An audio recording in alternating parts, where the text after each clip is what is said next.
بسم الله الرحمن الرحيم والصلاة والسلام على أشرف المرسلين وعلى آله وصحبه أجمعين.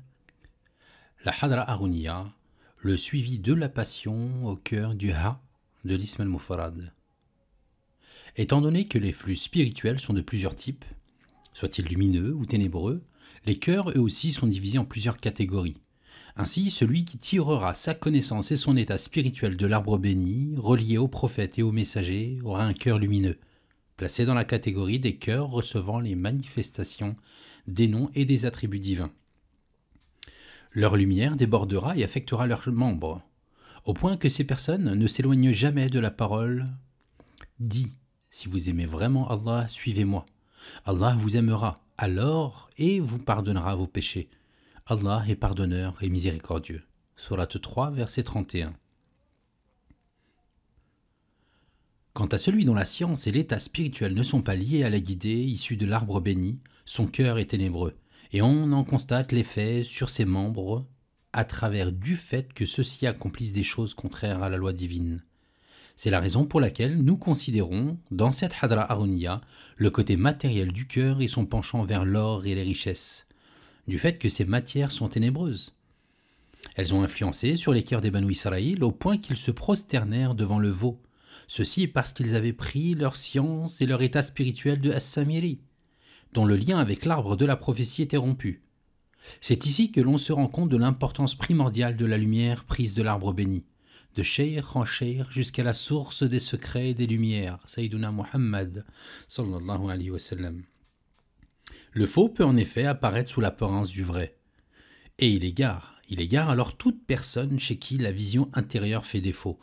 De même que ceux qui suivent As-Samiri furent égarés par la vision de ce qu'ils crurent être de sa part un prodige. Ainsi, Iblis est apparu à Sayyiduna Abd al-Qadir al-Jilani sous forme de lumière, mais fut immédiatement reconnu par le saint qui fut préservé de son égarement, grâce au fait qu'il savait faire la différence entre la lumière issue de la niche et la lumière qui provient d'ailleurs. Afin de différencier ces degrés, ces états spirituels, il faut impérativement s'en remettre au jugement de la loi divine, car l'apparition de lumière chez des personnes ne se conformant pas à la charia ne font qu'en réalité les éloigner de leur Seigneur. Tandis que la lumière naissant du rattachement à un cheikh doté d'un sanad authentique rapproche le serviteur de son Seigneur, le pousse à accomplir des œuvres louables et à se conformer à la sunna, car s'il venait à commettre des actes qui la contredisent, sa lumière diminuerait, ou même pourrait lui être enlevée. La lumière issue de la prophétie et à laquelle on accède par l'intermédiaire du cheikh, d'un cheikh héritier mohammadien, est une lumière qui t'enseignera la science des noms divins, qui te dévoilera les secrets de ses attributs et qui te fera entrer dans la présence de son essence, car Allah est la lumière des cieux et de la terre. Sourate 24. Verset 35. Ne te laisse donc pas tromper par les personnes non musulmanes qui prétendent voir quelque chose de cette lumière. Et ne laisse pas ces pensées perturber ta croyance, car leur lumière ressemble à la lumière véritable en apparence, mais en réalité, elle est bien différente dans la haqiqa et dans l'essence profonde. Elle ressemble en fait au mirage que l'on croit être de l'eau, mais qui en réalité n'est qu'une illusion due à la chaleur. Et lorsque les cœurs se laissent affecter par ce genre de waswas, les divinités prises en adoration en dehors d'Allah se multiplient, et apparaissent alors des divergences, et chacun accuse l'autre d'égarement. Allah subhanahu wa ta'ala a décrit l'état de ces gens au jour du jugement en ces termes. Chaque fois qu'une communauté entrera, elle maudira sa sœur. Sourate 7, verset 38. Et ici le mot sœur désigne sa semblable dans le suivi des passions, et l'adoration des idoles et de pensées en dehors d'Allah Ta'ala. Quant au connaissant, le harif, s'il venait à oublier la loi issue de l'arbre béni et se mettait à considérer les choses comme étant ce qu'elles sont réellement, il tomberait dans un état proche de celui de la folie. C'est pour cela que la règle du fana doit l'emporter sur lui. Les choses prises en adoration sont d'une seule et même nature, et le serviteur doit se baser et ne prêter attention qu'à ce qui fut apporté par les messagers. Quant à ceux qui se sont trouvés dans un état proche de celui de la folie, leur cas est à l'image d'une personne qui serait entrée à l'intérieur de la Kaaba et ne saurait pas où se trouve la Qibla. Pour cette raison, dans notre tariqa, si l'entrée dans la lettre Ha n'était pas accompagnée de la vision de ce qui se trouve en son centre, alors le mouride prendrait en considération certains noms divins et en oublierait et renierait d'autres, tombant par là même en état d'apostasie.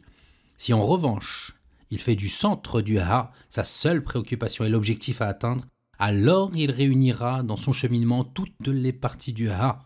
Chaque partie correspond à un nom divin particulier. La seule et unique porte d'entrée dans la réalité du tawhid est l'accès et l'anéantissement dans le secret du secret, qui n'est autre que le centre du Ha. Et ceci commence par le fait que ce point soit élevé et magnifié dans le cœur du mouride. N'as-tu pas vu que les idoles n'ont été prises en adoration par les gens que parce qu'ils voyaient en elles une puissance noble et digne d'adoration? Sois donc toi-même du nombre des bien guidés, de ceux qui suivent la guidée des prophètes. Et tu verras alors que la puissance toute entière appartient à Allah. C'est lui qui est l'audient, l'omniscient. Sourate 10, verset 65. Le Arif est celui qui parvient à voir une manifestation du divin en chacune de ses créatures. Mais en aucun cas il ne prend en adoration ces manifestations divines, qui tantôt changent et évoluent, tantôt apparaissent et disparaissent. Au contraire, il adore Allah, celui qui se suffit à lui-même, celui à qui rien ne ressemble. Et si les gens qui adorent ces choses savaient qu'ils ne font en réalité qu'adorer une manifestation divine, ils comprendraient qu'ils sont eux-mêmes une manifestation divine. Et en poursuivant dans la même logique, ils aboutiraient au fait qu'ils méritent tout autant d'être adorés que leur idole. Et c'est bien là la raison pour laquelle ceux qui adoraient des statues s'imaginaient ne les adorer que pour qu'elles les rapprochent d'Allah subhanahu wa ta'ala. C'est à Allah qu'appartient la religion pure, tandis que ceux qui prennent des protecteurs en dehors de lui disent « Nous ne les adorons que pour qu'ils nous rapprochent davantage d'Allah ». Sourate 39, verset 3. C'est-à-dire qu'ils placèrent ces statues au même degré que les deux lemmes de la wasita. Or, la loi divine n'a en aucun cas validé une telle chose. Les choses doivent au contraire être placées dans le Ha, et non pas dans les deux lemmes, car le degré des deux lemmes est le degré de ce qui permet de parvenir au but, et non pas le degré des choses prises en idole. Les deux lemmes sont en réalité de la wasita, et la charia n'a établi qu'une seule et unique wasita. Celui qui ne le reconnaîtra pas en tant que tel et ne se soumettra pas à elle ne pourra en aucun cas réussir. Parce que le fait de dire « La ilaha illallah », il n'y a pas de divinité en dehors d'Allah, n'est pas suffisant pour entrer au paradis. Il faut obligatoirement recourir à la wasita et dire « Muhammadun Rasulullah ». Muhammad est le messager d'Allah. La parole de la shahada n'est valide que lorsqu'elle est composée de ces deux paroles réunies. Ashhadu an la ilaha illallah wa ashhadu anna Muhammadan Rasulullah. Quant à la wasita des shuyukh, elle est par la wasita du messager d'Allah sallallahu alayhi wa sallam. Conformément au hadith, les savants sont les héritiers des prophètes. Or, les prophètes n'ont laissé derrière eux ni dinar, ni dirham, mais plutôt ils ont laissé la science. Celui qui en prendra d'un bien immense. Rapporté par At-Tirmidhi. Or, la plus noble des sciences est la science par Allah, par ses attributs, par ses noms et par ses lois. Les chouïrs de Tarbiya sont ainsi les successeurs du prophète sallallahu alayhi wa sallam de toute époque. Quant aux deux lemmes, ils sont en réalité l'expression d'un trait rectiligne constitué de trois hadras.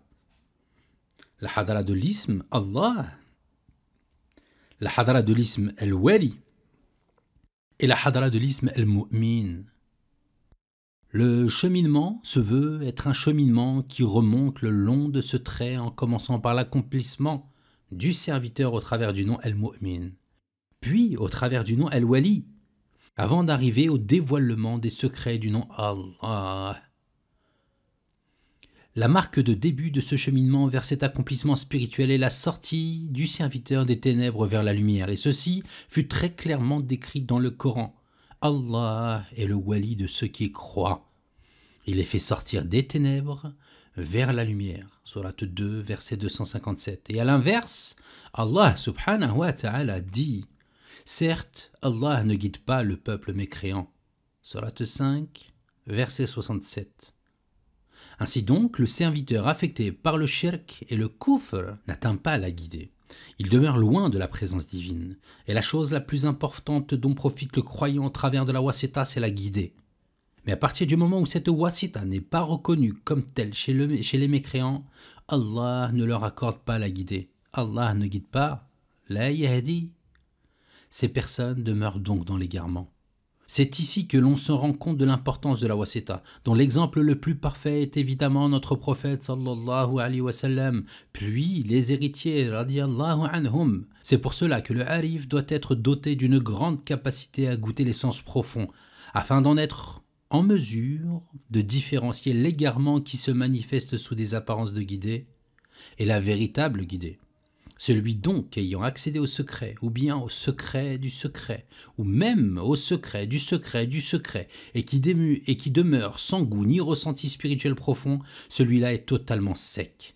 Le goût est un don d'Allah Ta'ala, qui profite aux mourides ayant atteint un secret, et ce goût est quelque chose qui se travaille dans un premier temps jusqu'à devenir un maqam.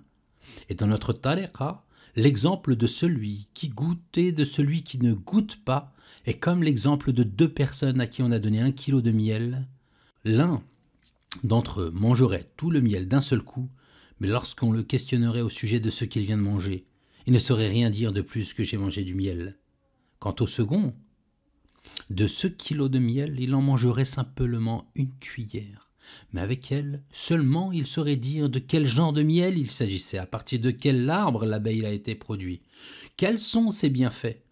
Le premier de ces deux personnes a connu, mais n'a pas goûté. Quant au second, il a connu et a goûté réellement. Et il en est de même pour la ma'arifa. Par ailleurs, étant donné que le début en matière de goût spirituel est le résultat d'un effort produit, il faut obligatoirement travailler ce point. Le harif est celui qui sait justement lier le goût et le travail. Il goûte ainsi à la sharia au travers des actes d'adoration, de la prière, de la prosternation et autres. Et il goûte à la tariqa au travers de l'ascétisme, de la piété, de la sincérité. Et tu ne goûteras à rien de tout cela sans accomplir de réels efforts. Et finalement, par rapport à la ma'arifa, si tu vois la lumière sans lui prêter d'attention, sans la contempler, alors sache que tu n'as en rien su profiter d'elle.